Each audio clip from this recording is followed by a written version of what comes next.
All right, welcome to my online talk on MPC framework. So my goal, welcome. My goal with you today is that you should learn what MPC is, some interesting ideas about what it's used for, how it works, like what is the cryptography that's really going on, and also how you can implement it yourselves. So that may seem pretty ambitious, but we are going to, I think I'm so excited about this project because I think we can deliver that much easier than you might think. So let's get into it and all will be revealed. I'm going to start by explaining MPC with a story. If you've been to my talks before, you may know that this is a thing that I like to do. So hopefully this slide makes you feel a little bit uncomfortable. That's the idea. So money is taboo. Taboo things is one of the motivations for using MPC because it allows us to have privacy over things that we actually really care about being private. So how much money people make? People don't share this information freely, but there is extraordinary value hidden in there. And so, we don't talk about it because it's taboo. So your conversations may look a little bit more like this. Because money is taboo for a reason. I think it's important to the social fabric that we don't necessarily know. I don't know, maybe this could change in an alternate universe and maybe one day people will be more open about different amounts of money that they earn. But in the current society, you are well advised to not talk about money completely openly. So think about what you're missing out on though. If you could see all of the money, this would be a superpower. Does the pay stink where you work, or is it just you? Should you ask for a raise, or should you look elsewhere? On the other hand, you may also find out that your pay is actually pretty good. And that would be nice to know as well. But what's the right answer? It's too bad that crystal balls don't exist. So we have to talk to each other instead. But, money is taboo for a reason, as I was discussing. So what are we going to do? So this, if you really think about it, is a math problem. We don't necessarily need to know each other's numbers. What we really want to know is there information here that I can act upon? And I think that the most important thing is, this kind of applies if you have a peer that you feel does very similar work to you. And so if you're in that situation, you would both like to know, do you earn about the same? Or is there some discrepancy here? If there was a big discrepancy, then the person who earns less, would be in a very good position to ask for a raise, and that would be super useful for them to know. And so whether you're the person who has the lower salary, you would like to know that. But also if you have the higher salary, you would have hopefully a motivation, if you're friends with this person, that you would like for them to know that they would be in that position where they could ask for a raise. So there's a math problem. Is there a way that we could figure that out without having to disclose anything else? And yes, the answer is yes. We could do it with MPCs. Exactly what MPC allows us to do. It allows us to make calculations over private data and extract whatever information that we want out of that data. We can do any kind of calculation that we like, not just this kind of example, not just this kind of pattern, not some subset of functions. We can do any function, as I will get into. So yeah, I think it's pretty cool. For this particular use case, I created an app called Ballpark. So I'll just go through how it works. You press the start button. One of you presses host, and you get to configure what about the same means, because this app, if you earn about the same, it's just going to say about the same. And otherwise, if you find out that it's less or more, you will know that it is a significant difference because they will differ by at least this amount. So curious what people think is a good percentage to put in here. I think 15% is about the sweet spot, but curious what people think. So you put in that 15%, you get the other person to join, you put in your compensation, and then you get this result. And yeah, that's pretty much it. So there's no servers, there's no signups, there's no fees, there's no, I think there was something else that there's not anything, but it's just cryptography. There's no server in the middle that can see it. There's your phones actually do the cryptography, there's an end-to-end encrypted tunnel, so nobody else can see anything, and your peer that you're doing this with can only see this output.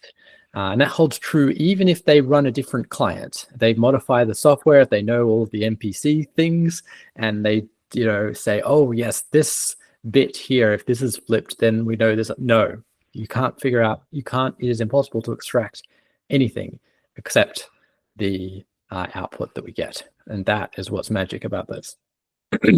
So back in our story, we get this outcome I think is really good. So this guy finds out that you should ask for a raise. Your ego may still be bruised, but I think it is worth it in this example if you have this actionable information. So Ballpark is a real app. So if you want to scan this QR code, hopefully it'll be there on the recording. And yeah, you can give it a go. But we're going to talk about some other MPC apps today. So I'll leave further discussion of Ballpark for another time. Unless people want to ask questions, that's fine too. Cool. So welcome. Right. This talk is divided into 3 parts. And there's 2 big ones, how to make an MPC app and MPC cryptography. We're also going to have a shorter section to talk about MPC auctions in the middle. So how do we do this sorcery? The short answer is that there is this API that I think is pretty simple. And you use that API and you can do it. So we have this circuit language called summon, and you write the calculation that you want to do in that language. Looks a bit like this. We'll get into it in a bit more detail later. And so you compile your circuit, you instantiate a protocol with that circuit and with the MPC backend that you want to use, which EMP WASM backend is it's called EMP WASM engine now, by the way.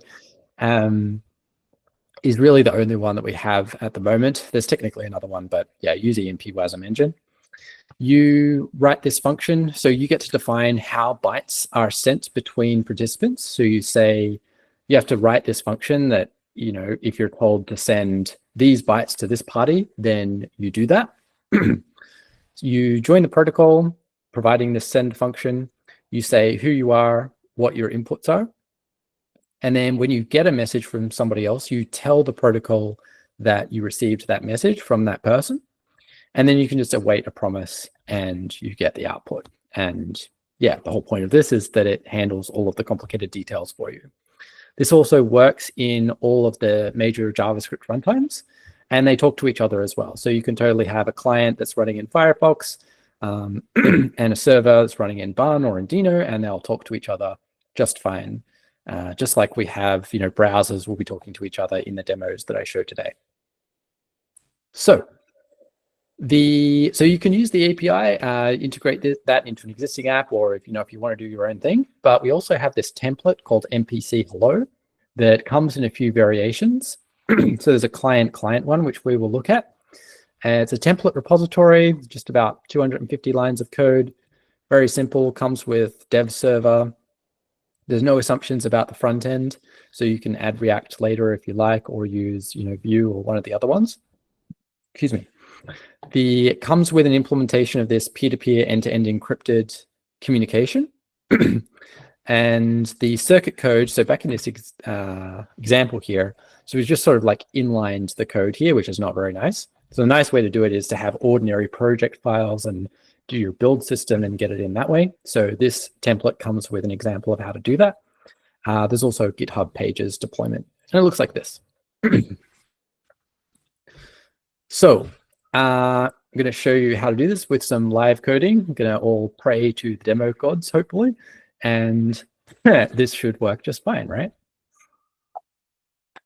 Okay, so, oh, sorry. Let me just explain what we're going to do. So in this example, we're going to make this other app, which is like a sort of scheduling thing. So imagine that Alice and Bob would like to meet at some time, but they don't want to disclose all of the details of their calendar. But without doing that, they would still like to know what's the optimal time to meet. So to simplify things, we're just going to say like the earliest day is the simplest, is the best one, but you could define best some other way you like. And you can also obviously do, different times of day and all sorts of stuff. So this is the app that we're going to make. And so, yeah, Alice doesn't have to learn that Bob is like, really keen. And Bob doesn't have to learn that Alice is also available on Thursday, because we just get, hey, you're both available on Tuesday. All right. So github.com. Yeah, privacy and scaling exploration / MPC hello. So you go and you do the use this template thing here. And I'm going to accept cautious octo couscous, which sounds great.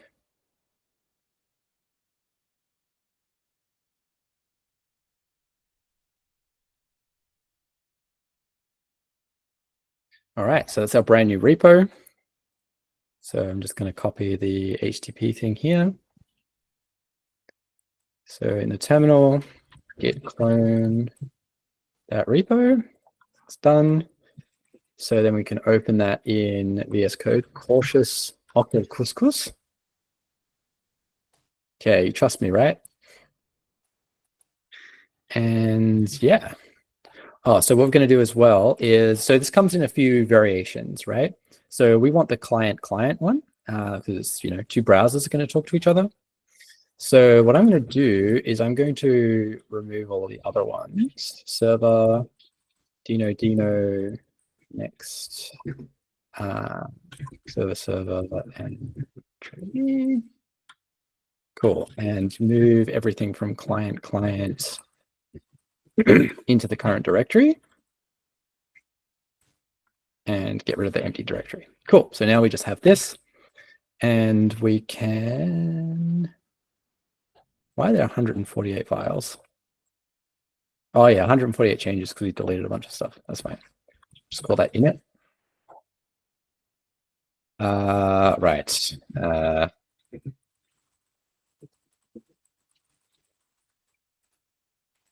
I'm just using a demo account, so we don't have this set up. Now I can commit that. All right. So we're going to start this by just defining our new circuit. So this is the circuit that comes with the example. Oh, and let's run the example, by the way. So if we go npm install and npm run dev, then we get this local server. So we can open that up. We get the MPC hello app. One person presses host, similar to Ballpark, but like, we don't have the creature comforts like QR codes. So instead we just have this thing, join, paste. And so this app will calculate which number is larger, which number is smaller, and won't reveal anything else. It's actually very similar to Ballpark, except it doesn't have that about the same threshold in the middle. It will just do, even a very small number will be considered different. So from our example, we have like Alice, if you saw that on the example code of how to use the API, we have Alice has the number 3, Bob provides the number of 5, and we're going to calculate which one's larger, which one's smaller. And so this is the correct result that we get. Because remember, Alice was 3, Bob was 5. This is the correct output. So let's write our new circuit. This circuit is a bit verbose on purpose, because to showcase that we can split up into multiple files. But we're just going to write in one file instead. I'm just going to comment all of that out. So in our app, we want to take inputs from both Alice and Bob. We want to know for Sunday, Monday, Tuesday, etc. For each of those days, is it good for them or not? And so we're going to represent this using arrays of Booleans. So Alice references array of Booleans. Same thing for Bob. And so we can just do let I equals 0, I less than 7, I plus plus. Alice prefs dot push, IO dot. So we do IO dot input when we want to get input from somebody. And we get this IntelliSense, right? So we can say from Alice and give it a name, Alice weekday I, and the type is summon.number. Like, I did this in the rehearsal as well. So summon.bool. And so it's nice that we get that type. So remember, so this is not TypeScript, by the way. It looks like TypeScript is the same syntax, which is why we're able to get this nice IntelliSense, but it's actually summon. But it's similar enough that you can get really useful IntelliSense like that. So we just do the same thing for Bob. So input from Bob and Bob weekday I, summon.bool. So now that we have those, we can say our results, let's say if there's no match, we're going to output 255. Otherwise, we're going to output like 0, 1, 2, 3, 4, 5, 6 to indicate which, sorry, excuse me, to indicate which day that we want. So what we do is we need to iterate over those days in reverse order, because what we're going to do is we're going to say if a particular day works for both of them, then just overwrite the result with that answer. And so what we want to do is we want the last overwrite to be the most preferable match. And the most preferable match is the day at the start, you know, the earliest possible mutual convenience. So this time we're going to do I equals 6, I greater than or equal to 0, I minus minus. And let me just use let here. Question. And, yeah. Sorry, Andrew. I'm going to speak up for Ali. He wants you to go full screen. Oh, sure. Like that? Yeah. That looks good. Thank you. Sweet. All right, no worries. Yeah, feel free to speak up and ask questions through the presentation. And yeah. All right, so yeah, so now we just say, so if this day is good for Alice and this day is good for Bob, then we overwrite the result with this particular day. And so now at the end of the loop, the most recent overwrite will be the best day. But if there's no matches, it's going to be 255. So that tells us what we need to know. So we just, oh, sorry, don't we return? We do io.output public. So we can call this result and we provide result like that. And that's our circuit. So that's our circuit. And so the next thing we need to do is we need to update our UI so that Alice and Bob can, you know, use the app to indicate what they want to do instead of just a number. So if we go to index.html, because we just have like a really flat, you know, app here. As I said, there's no React or anything in here. So down here on, where is it? Not joining code. I know it's step 3. Yeah, here we go. This enter your number thing. So instead of that, we want, and I'm going to use this thing over here. I'll try 4.1 this time. So, right. So this UI currently takes a number, right? So, so instead of inputting a number, replace this UI. So the user can indicate which weekdays are suitable for them.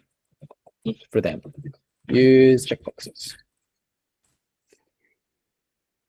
And hopefully that will work. That looks pretty good. Yeah, so got rid of the old one. And we have checkboxes for each weekday. Oh, I wanted it to start with Sunday, so I'm just going to do that. And then, oops, this line break we want up there. Cool, that's what we need. All right, so that's our UI. So before we hook this up, let's just have a look and see whether that worked. So if I host, join, paste, perfect. So it could definitely be prettier, but that's fine for now. So back in our IDE, so let's like stage those changes and head over to in this main.ts. Sorry, these files are the same name. This is the main file for the app itself. So we're dealing with like these, HTML elements and stuff like that. So where we take, so here, this code, right, where we're getting the number input out of the DOM, instead of this, we're going to need to get those preferences. So I'm going to comment out this part. Whoops, comment out that part. And instead, I will say checkboxes equals, so remember step 3 was our, like if I jump to this one, step 3 comes out of the DOM, which is like this step 3 here. So we can just ask for what are all of the inputs inside of this div. That will give us our checkboxes. So yeah, here. So query selector all input like that. And so now we can say our preferences is equal to checkboxes dot map. Is the checkbox checked like that? I can call this I can call this checkbox. So that's a bit clearer. So we have this array of booleans. This will be the same array of booleans that we get in our circuit up here. Alice is going to provide one and Bob will provide one like that. So how do we do that? So we go down here. So in the original app, it's called MPC largest. I won't rename this, but this is where the MPC happens. So instead of providing the number, we're gonna, I'm sorry if that's a little bit creepy. 1 second, let me turn on the overhead.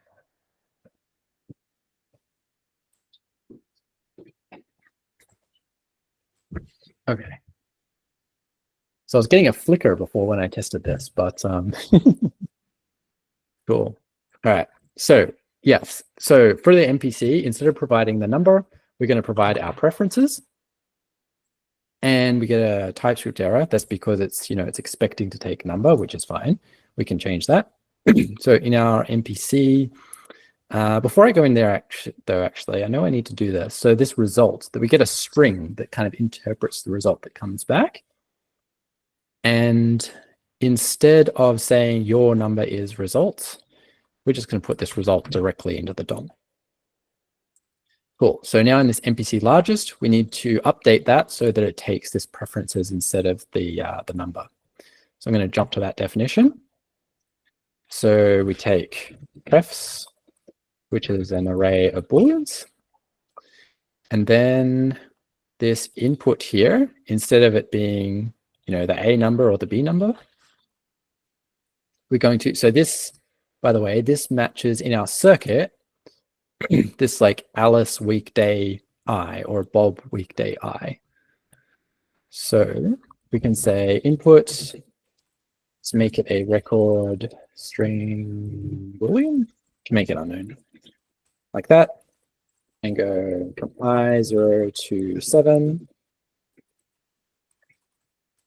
input, so party weekday I, so like Alice weekday 3 or Bob weekday 6, whatever it is equal to prefs of that index. It's going to be true, these true false flags. So that's our input that goes into the circuit. So we create the protocol, as I said. So this kind of does some stuff in here. It's not very complicated. It calls summon.compile, passes it to a protocol. The sessions, we join the protocol, we tell it how to send bytes, we tell it when we get bytes from other parties, and then we can just await this output. And let's see, down here, we're just interpreting the result. Yeah, so output that we get, we're going to get this object where each key gives us the name of the different fields. So in our circuit, we have this one output called result. So output dot result will be the thing that we get back from the API. So yeah, here. So I called it main before, but now it's result. So it is a number again. So it's like 255 if there's no match, or it's 0, 1, 2, 3, 4, 5, 6 if we get a match. And we need to convert that to a string so that it's meaningful for the user. So we say weekdays equals Sunday, Monday, Tuesday, Wednesday, Thursday, Friday, Saturday. And so our result as a weekday is weekdays index output.result. And then if we got that sort of 255 special value for output.result, then this will be undefined. So let's check for that. If weekday results is undefined, then return no match. Make sure we get the right emoji. And otherwise we return weekday results and just put exclamation mark. Oops. And get rid of this previous interpretation here. And that should be it. That should be our app. So we go back here. We can go host, join, like that. And so remember in our example, we have Alice is available on Tuesday and Thursday, and Bob, whoops, Bob is keen, but doesn't want Alice to know that. So we go submit. Alice goes submit. And then we calculate Tuesday as we expected. So it's the earliest day that they both overlap.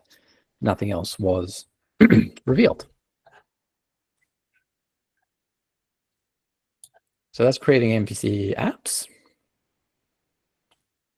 So it'd be slides from here on out. All right. So one last thing about making MPC apps actually is that you might wonder, how do I do something on chain with this? Because at the moment we're just kind of like learning something interesting. And so this is a mechanism that I've proposed for making this on chain. I'm in the process of building something with this. But so what we do is we get Alice and Bob to stake into a contract so that we can then, require them to do the things that they say that they will do, basically.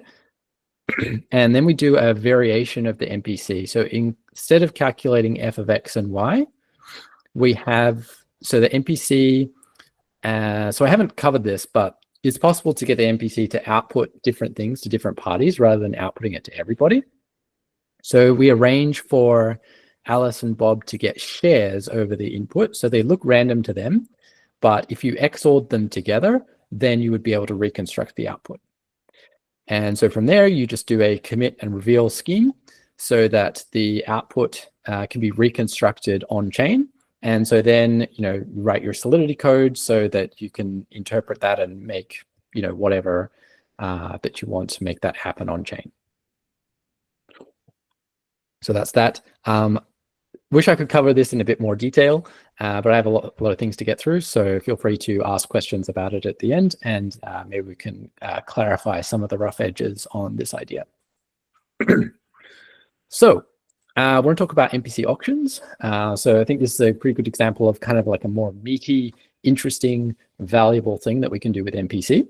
And it's something that I am actually working on at the moment. And but yeah, I'll cover it sort of more conceptually. So firstly, I want to quickly cover, the fact that, we do second price auctions, and, what is the idea behind second price auctions? Because a lot of people have never heard of it. And it's like, why would you take the second price? So the idea is to kind of eliminate the game theory from auctions. From auctions. And because second price auctions do this beautiful thing where, because it's a second price, when you're bidding on the item, we want to get the item, so you bid, sort of higher or whatever it is. You have no control over the price that you'll get, which is kind of a weird thing to think about.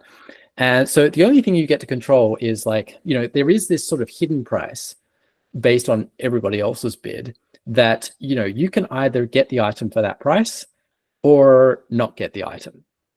And so you're incentivized to bid as high as you are willing to go, because this is the only outcome that comes from bidding. If you bid any higher, the only difference that it might make is you might end up paying more than you wanted for the item, which is unconditionally bad by definition. And if you bid lower, then the only difference that it might make is that you might miss out on the item for a price that you would have liked to pay for it. So there's no incentive to do anything except bid the price that you actually want to pay. Except it becomes a bit tricky when you think about, well, how do we actually calculate this? How do you run it in practice? Someone needs to figure out what is the correct result here. And so there's two obvious answers to this problem. One is that you reveal it to everybody. And so people can get upset about that information that comes out. And also the trade secret information, because you're actually bidding, your bid is a lot more sensitive than it would be in a normal auction, because you're actually kind of saying, this is how much it's worth to me, not just today, this is how much I will pay for it, right? So that can reveal very sensitive information. And the other option is to trust somebody, in particular, the auction house, the auctioneer. And so the auctioneer probably earns some commission. And so they're incentivized to say, well, hey, if you're willing to pay 120, I might as well say the second bid was 110. By definition, no one's going to know. So that's not acceptable, right? So of course, our solution to this is to use MPC. So we can calculate this. The most obvious solution is just to say, well, we just do one big MPC with everybody, which is something that we can do. And so with 8 participants, you would be fine. And so, but the problem is that this isn't really scalable. It's slow the more participants you have. So, 8 is fine, but 800, it's not going to happen. So that's not fun. It also has this requirement that everyone needs to be simultaneously online. If somebody drops out, you kind of have to go back to the start and do it again. So with lots of participants, that's a big problem. So what do we do instead? Instead, we do a series of 2 PCs so that we can do a tournament. And so we can do this kind of thing where, each step of the way, people are only learning whether their bids are lower or higher. And so we can use this to determine the overall winner of the auction. So in this example, we find out that C is going to win this auction, but their bid of 120 is kept secret. But we learn this information that C is going to win, right? And so from here, we need to know what is the second price. And we do that by looking at what all of the, everybody who lost to C, it must have been one of those people, because they would have won, if they're the second highest, then they would have won against everybody else that they played. So they must have lost against C at some point. So to solve this, we just run a second mini tournament with our D, A, and H. It looks like this. So then we can determine that A is comes in second. And so their bid, we get them to open their bid, because we're supposed to know that A equals 80. We're not supposed to know who it is though. So we can add an I find it hard to say this, anonymization layer to this, so that you don't know who A is. And so that way, you only learn the thing that you're supposed to know, which is that their bid, their second bid, they're the second highest, and that bid is 80. So you can get this verdict, right? That C wins with their secret bid of 120, and they pay 80 for the item. So, but there's a problem, which is that, we're doing these 2 PCs, and when you do the 2 PC, the parties that are actively participating in that MPC, they get to be cryptographically satisfied that they got the correct result out of it. But that doesn't satisfy anybody else. So what if people colluded with each other and they lied about these 2 PC interactions? That could mess things up. So in this example, if A and H lie and say that H was higher out of the 2, then H is only 70, and so C will only have to pay 70 instead. So that's no good. We can solve this problem though, because when you complete a round of 2 PC, in order to progress the auction forward, you sign that your number is less than or greater than the other number, whichever one it is. And so at this point, where A and H lied, we find out that H is equal to 70, and we have a signature from A saying that their bid is less than or equal to that. So now that we know what that number is, we can require A to provide a ZK proof that A is less than or equal to 7T. And because if A is honest, they should have no problem delivering that ZK proof. And in this example, we said that A lied, so they'll get slashed instead. So they don't want that to happen. So they're going to tell the truth. And so instead, the A is revealed as 80, and instead we don't get to learn what H is, but we can require H to deliver a ZK proof that their bid is less than or equal to 80. And then when you do this, this propagates all the way through the tree. And so we can require everybody else to deliver a ZK proof that their bid is less than or equal to this winning price. And with the exception of C, our winner, and we require them to provide a ZK proof that their bid is greater than or equal to the winning price. And so overall, we get these artifacts out of the auction, and together they prove that this is the correct result of the auction, and nobody has to rely on the 2PC results that happened. They were just kind of stepping stones which got us to this point. And that way we can do auctions, and yeah, we can do them on-chain because we can use that on-chain mechanism that I talked about before. Yeah, we can do second price auctions with this privacy and this secrecy. Cool, which brings me to MPC cryptography. So how does this stuff actually work? Hopefully this is exciting and something that I've neglected in previous presentations, but I'm going to have a go at it.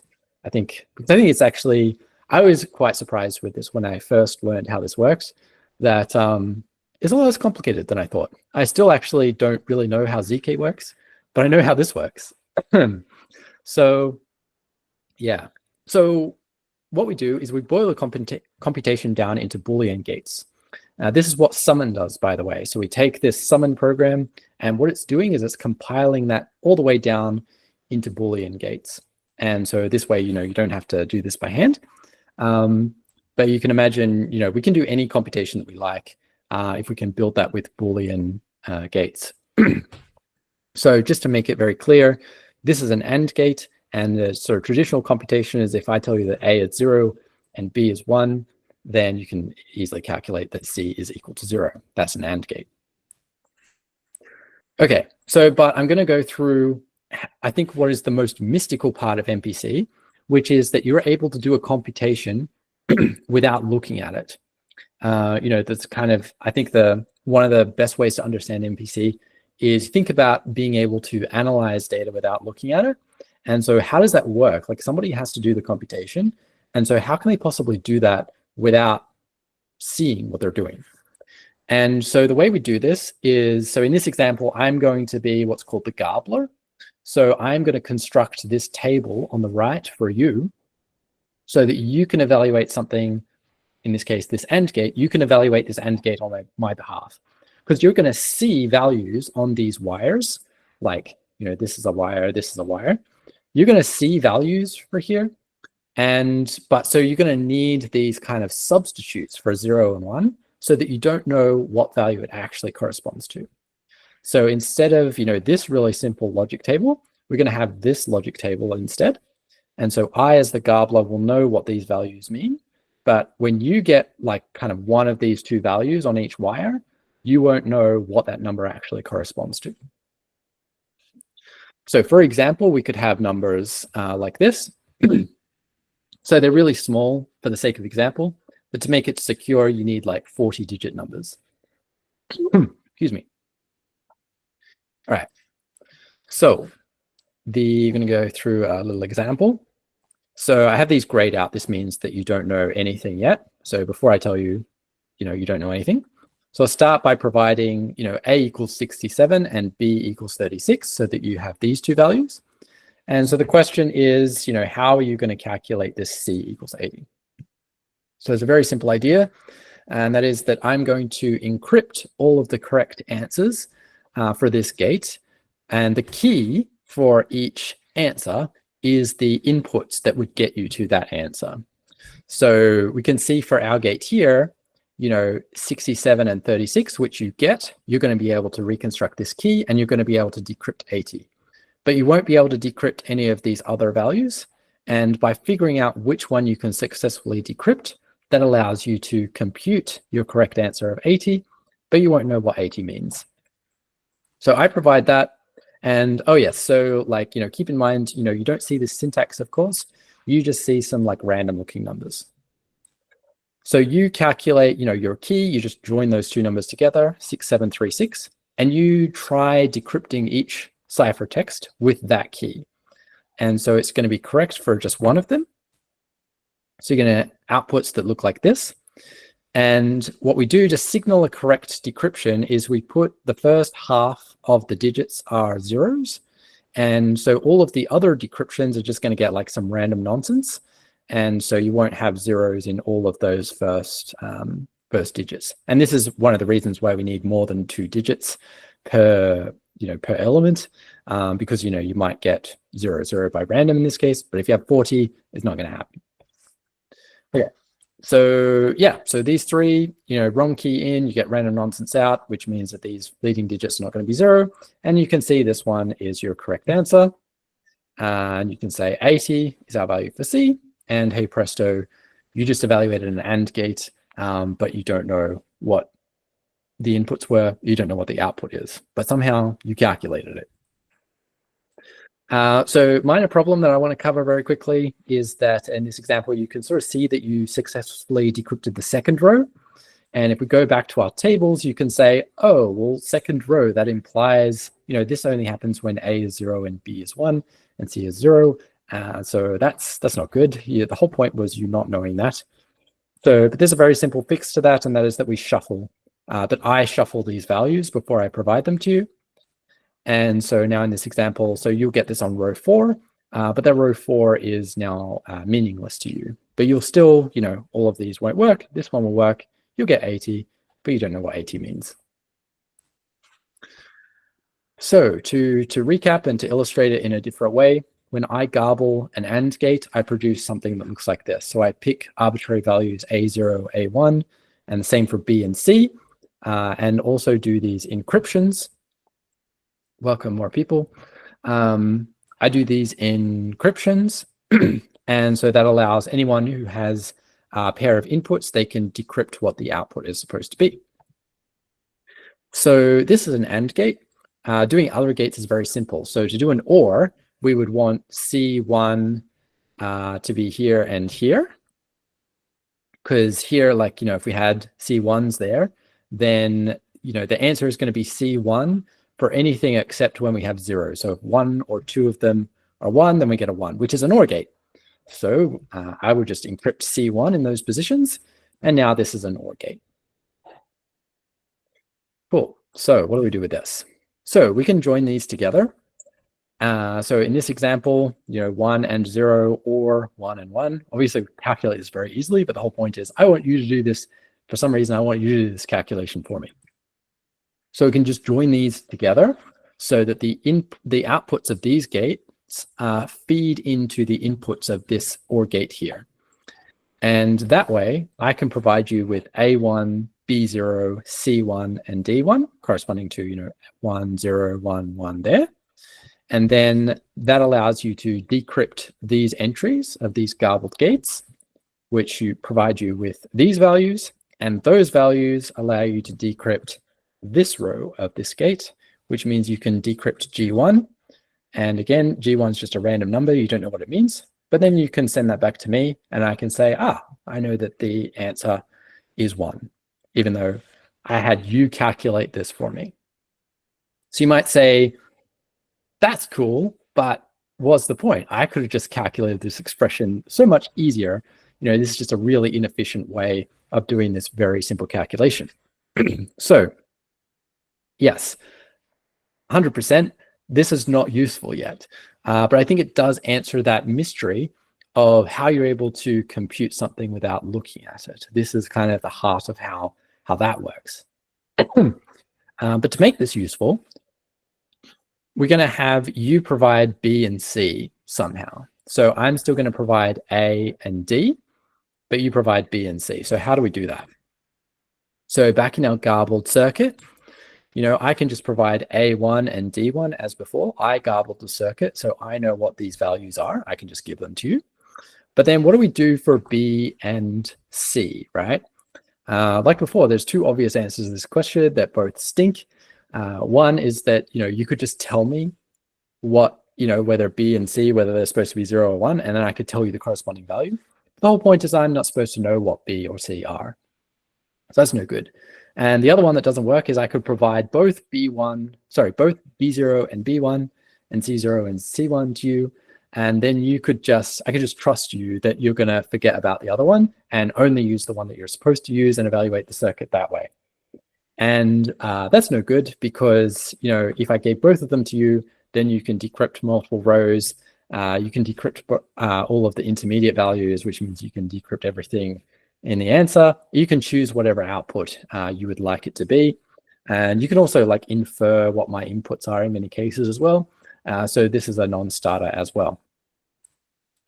So that leaves us with this head scratcher of a problem, which is that, so if we zoom in on wire B, I know these B0 and B1 labels, and you know which one that you want, but I'm not allowed to know which one you want. And somehow you need to get that without me knowing which one you picked and without you getting the other one. So this is actually like an MPC problem in itself, but we have to solve it some other way, obviously, because otherwise it'll be circular and that just doesn't work.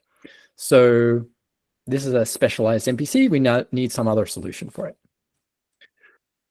So so we call this, so the solution, this is called oblivious transfer. So we represent the protocol like this, where I'm feeding this in, you're feeding that in, you get this value out, and I learn nothing. I'm not able to learn anything from this protocol, and you're only able to learn this. So the way this is implemented is very similar to Diffie-Hellman key exchange. So I'll cover that first briefly.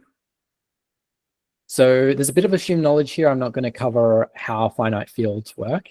But they're not too difficult, I think. So I encourage you to have a look at that. You can think of this as like ordinary arithmetic. The algebra kind of works the same. It wouldn't be secure to do it just with ordinary integers. You need these like finite fields. But the whole point is that we can do the same algebra over finite fields and get these sort of nice cryptographic properties. So anyway, Diffie-Hellman key exchange. So I pick a random secret X, you pick a random secret Y. And the point of the protocol, by the way, is to get the same secret out so that we can then do encryption. And so, we just, this special value G, which is just part of the protocol, I raise G to the power X, give it to you. You raise G to the power Y, give it to me. And then we both just like raise that result to our exponent again. And that allows us to get G to the power of XY. And we get the same answer because of this commutativity of multiplication like this. And so we get the same secret out. And that allows me to encrypt a message using that key. And then you can decrypt it like this. And somebody who saw this transcript, it's impossible for them to calculate S, because you need either X or Y, and only we have, either X or Y. And, you're not able to calculate X. I'm not able to calculate Y. This satisfies all the properties that we need. So oblivious transfer, very similar. It looks like this. So you might not fully digest this today, but hopefully you can like stare at this a little bit and it should make sense. I think it's not too complicated. So it's a twist on Diffie-Hellman. So I'm going to present this in two like slightly different variations. One where your value for B, your bit, is 0, and the other one where you're choosing B equals 1. So when you choose B equals 0, it's like pretty much identical to Diffie-Hellman key exchange. I provide G to the X, you provide G to the Y. We both calculate G to the power of XY again. And I calculate this other thing. There's just kind of like nonsense, not useful for anything. And the point is you're not able to calculate that. So, but we both have this G to the power of XY, same secret that we would have gotten from Diffie-Hellman. And I can now encrypt two messages, one with each of those keys. And you're only able to decrypt this one because this is our Diffie-Hellman secret. And so yeah, in this variation, you can decrypt B0 out of this message, and you don't know this key, so you can't decrypt this one. So what do you do if B equals 1? Pretty simple variation. So what you do is you provide this twist on your response. So so you still raise g to the power of y, but then you also multiply it by g to the power of x, which is the thing that I provide you, which is equal to g to the power of x plus y. And when I get that, like I can't tell that it's g to the power of x plus y, I just see like a random number, right? So I raise that to the power of x. And so, but now this value is random nonsense. I don't know that, like I just do exactly the same thing as before, but you're incapable of calculating this value. And so, but for S1, what I do is I basically like I undo the twist that you did because I divide what you gave me by g to the power of x, which obviously I know because I know x, and then raise that result to the power of x. So again, I undo the twist and then do the same thing as before. So we end up with this Diffie-Hellman shared secret key again. And so, you know, you're also able to calculate that, can't calculate this one. And so now you're able to decrypt B1. And the point is, I can't tell what you did, right? Because I can't, when I see this g to the power of x plus y, I don't see this exponent. I just see random value. As far as I know, your value was x plus y. And I don't know what happened. All I know is that you have the power to decrypt one of these, and I don't know which one, which gives us exactly what we needed. So again, it's probably a bit fast to like fully grok and digest that, but not too much is going on. The point is that we achieved this functionality. So you can think of this as a black box where I put these two numbers in and then I learn nothing. And you select which one that you want by saying b equals 0 or b equals 1. And then you get that thing and you have no idea what the other value is. So that's exactly what we need to solve this problem. So now you can get B0 and C1 via this oblivious transfer protocol. And so now you can evaluate the circuit as before, but this time you got to provide some of the bits. And I don't know what those bits were, but still you could calculate it without me. And so now you can still decrypt this G1 value, because I picked like the same bits as like when I was providing all of them, but obviously you could pick different ones. And again, when you provide this G1 back to me, I can say, aha, that's 1. And that's it, kind of. So this is our protocol diagram for MPC. So, you know, I provide X, you provide Y, and we both get to learn what f of X and Y is. And so there's a bit of a problem though, just briefly. So when the garbler, when I garble all of these gates, you know, this function f that we're supposed to be calculating, it is composed of very particular and or gates and whatever, right? But when I provide this garbled gate to you, there's no way for you to know that, you know, this is an AND gate or this is an OR gate or whatever it's supposed to be. So you're going to evaluate this without knowing what it actually does. And that means that as the garbler, I have the opportunity, if I am malicious, I can have us calculate this other function g instead. And that function g might just, like, for example, reveal what your input was. And so that's really, really bad. And so don't do MPC like this. But the good news is that we can fix this problem. I don't have time to cover it today. That's kind of like the advanced MPC cryptography thing that I alluded to in the survey. But so I hope to cover that some other time. And but the good thing is, like, you know, this it wasn't to waste. This is still kind of the foundation that we use in order to solve this problem. And yeah, there is a fix. So yeah, stay tuned for some other time, hopefully. And that's the end of my talk. I feel a bit nervous because I just like talked to you all for an hour. But I hope you enjoyed, and I am very happy to take questions. I'll be here kind of all night, but I understand it's been a long time. So if you want to drop off, I totally understand that as well. And yeah, open the floor to everybody.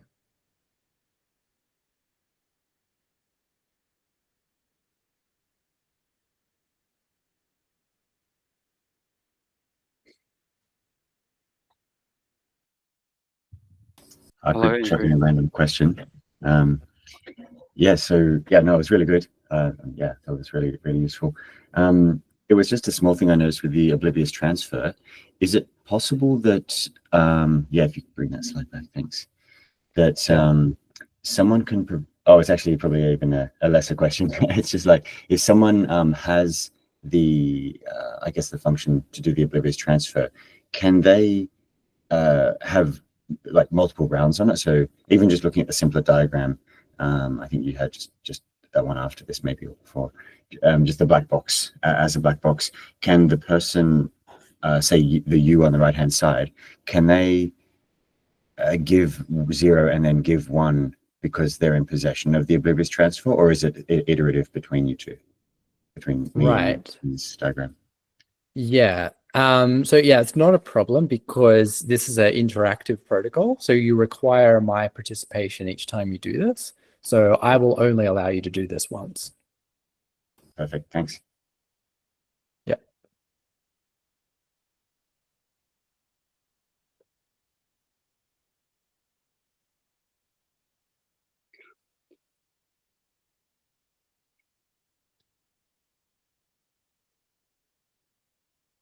Hey, Andrew.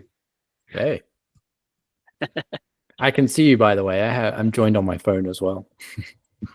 Ah, okay, cool. I did appreciate, especially the start. The maths went a little bit over my head. But the other confession, I also thought you were talking about the MCP. AI protocol. Yeah, the AI protocol. Yeah. Oh, like before you joined? Yeah. Oh, I'm sorry about that. Oh no, that's all right. It's another acronym thing. Yeah. Because I've heard a bit about model context protocol, but this is interesting. Like especially the medical application and the auctions. I think the medical is probably most interesting because the anonymity. Yeah, so you would have got that from our website, I'm guessing. Yeah. Let's just bring that up for context. Yeah, so like you can have, hospitals have this really sensitive information. And so that's something that could be really valuable to analyze that data without looking at it. Yeah, I think that's pretty 100%. compelling. Yeah, definitely. And then I didn't find the ballpark demo. I missed the URL. So if you go to the website, it's in Showcase here. And then we have a bunch of them as well. And so ballpark it randomizes them, but it's in here somewhere. And then you can get it like that. Okay, I'll put cool. that on screen. I'll check that out. But yeah, do you know much about the other MCP? Not too much. I know, like, we did use it during the presentation because that was the Copilot, the chat thing. I used MCP to talk to, what was it, GPT 4.1 or something, and then also like talk to the code base and interact with that and do all of that. But no, I don't know a lot about it, unfortunately. It's MPC has consumed too much of my memory bandwidth. Yeah, no, that's fair enough. Because Yeah. MPC and MCP. But sorry. You go, James. Oh, I was just going to say there's a couple of questions in the chat. Yeah. Oh, you got it there. I was kind of curious about the first one too, David. Yeah. So Ali's gone. Was there anything else? No. Okay. Can you speak to the approximate years when these techniques were discovered? So I think the garbled circuit scheme that I described is attributed to this guy Yao. His name was Andrew Yao, and I think that was from the 80s. But the fixes to make that secure are a bit more recent. There were ways to fix it and make it secure in the past, but they were like not very fast. But the technique that we use, which is a lot more reasonable, is I think in the last 5-10 years.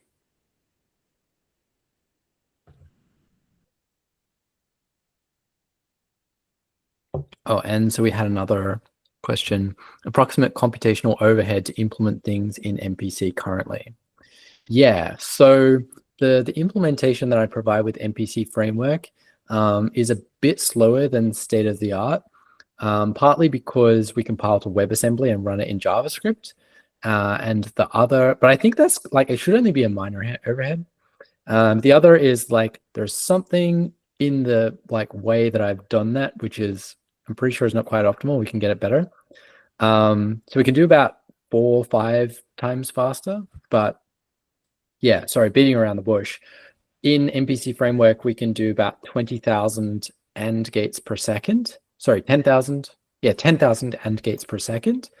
And there's also a latency penalty on top of that. So the good news is that there's a fixed number of communication rounds. Like even if you do a circuit that's 100 times, your latency penalty due to latency is not going to be 100 times larger. It's just like the same latency penalty, which is 20 ping times. So you look at the number of AND gates in your circuit and say, okay, I can do 10,000 per second, and then add 20 ping times. And to give you a sense of how many AND gates you need, so we can do SHA-256 in MPC. It takes a couple of seconds on a fast network because a SHA-256 circuit to do one block is about 20,000 AND gates.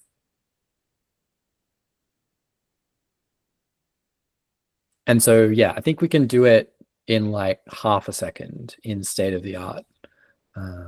Yeah.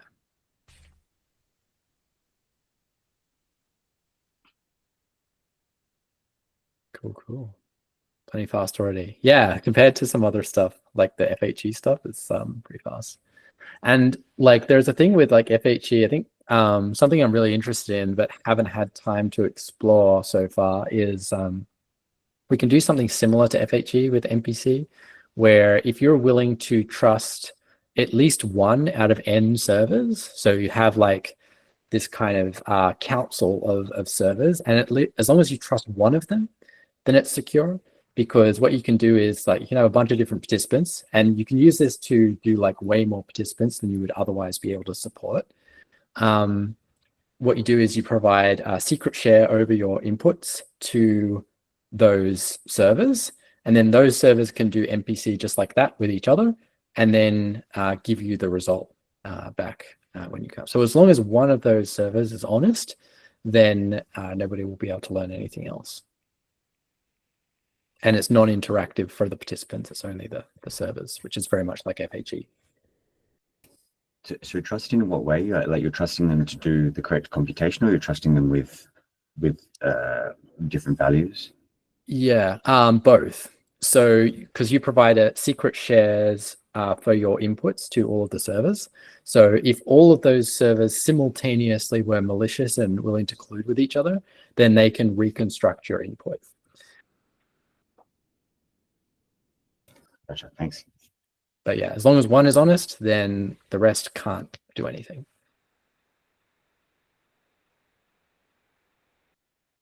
Cool. Oh yeah, see you, Randall. See you, Tim, rather. Cool. So yeah, happy to take any more questions, but I won't let the silence go on for too long. So speak now or forever hold your peace, or contact me any other time. I'll be happy to help you as well. So more to the auction WIP stuff. Yeah, so I mean, it's open source. You can have a look and follow along if you like. So I've written the circuit, the main circuit anyway, for Voltrevo / I need to move this. Private auctions. So we have circuits. So for comparing two bids, there's like this light version that I have for testing, where you just provide the bids, and then it's well, it defers to this compare two bids function. Let me bring that up. Util compare two bids. Yeah, so there's a tiebreaker here. So because, you know, what do you do if they're equal, right? So basically both provide a random number, and then it switches based on that random number, and that decides who wins if it's a tie. And so, yeah, we just do this comparison here, and then figure out, whether party one wins like that. And so, but then there's this like on-chain linkage stuff to do. So for the full version of this circuit, we have the full version, which does a bunch of extra stuff. So for example, a really important thing is that in a kind of vanilla MPC, you can just provide whatever you like into the circuit. So one of the problems with an auction and splitting it up into these 2PC calculations is that we need everybody to provide the same bid each time that they're taking it into these different rounds of 2PC with different people. So what we do is we require everybody to publish upfront the hash, or rather a commitment to what their correct bid is. So you have a salt and then your bid, and you hash it together, and then that hash is public.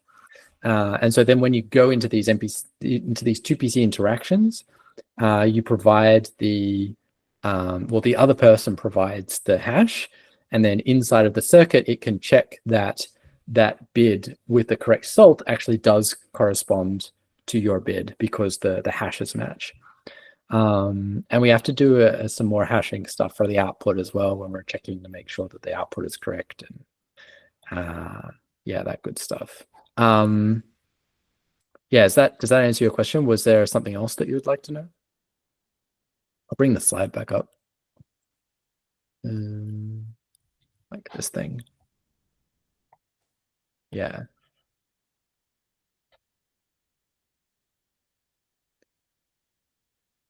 Specific use cases in mind already. So we're interested in taking this to real auction houses actually. And so the idea is we can onboard people into crypto by saying hey, you could participate in this auction this crypto way if you like. And this could make the settlement a bit easier because you can participate potentially. You can just kind of put up a deposit via crypto, and then hey, if you don't win the auction, then there's no other paperwork for you to do. And if you do win the auction, then maybe you do some more paperwork, but you only have to do that if you win the auction, stuff like that. Yeah, I've often thought about that in terms of applications, and whether there's this sort of terrain of trust assumptions. If you're trusting some entity anyway, to operate the auction, then well, you can almost go as far as saying, well, if we trust them anyway, just do it in a regular way. But yeah, I think this is going to open up that in between to say, well, we trust them to an extent, but we also want some maybe more verifiability or something else. Yeah, or more privacy. We can blend the two together. So some people would prefer to just hey, I don't want to install your app or whatever, I'll just do an auction normally. But then we can mix people in who are oh no, I don't trust you, and I am willing to do crypto stuff, and those people can interact with each other, and hopefully more people will adopt crypto because oh hey, it totally works, and I could just not reveal my important information and reduce my paperwork and all that stuff. And hopefully they don't have to know that it's crypto under the hood. It just will they sort of just get the benefit somehow without thinking. Yeah, it's just a different secret box that does different kinds of cool things. As David got in the chat, specific use cases. Oh yeah, how does it scale? Yeah, so the cool thing about this auction thing is that it's completely parallelizable, which means that it's basically just the number of rounds that you have to do these tournaments is logarithmic in the number of participants. Yeah, exactly. So yeah, you can totally do 1 million participants, and it only takes 20 of these layers, which means that it only takes 20 times as long to do it, which is pretty cool.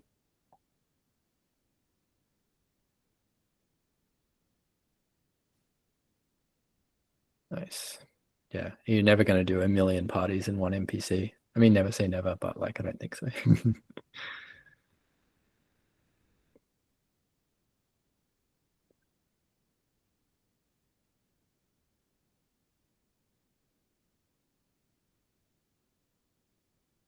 Oh, 3 a.m. Oh man, respect.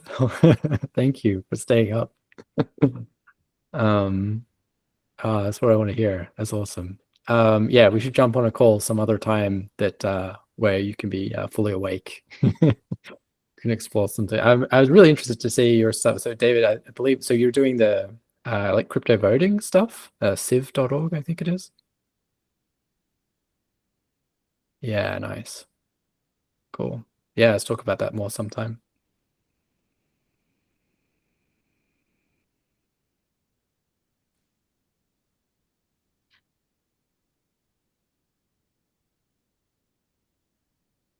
All right, going once. Going twice.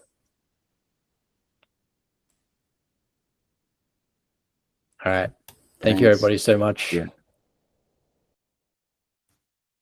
Yeah, I'm glad people could make it. I wasn't sure how many people were going to be here. So, yeah.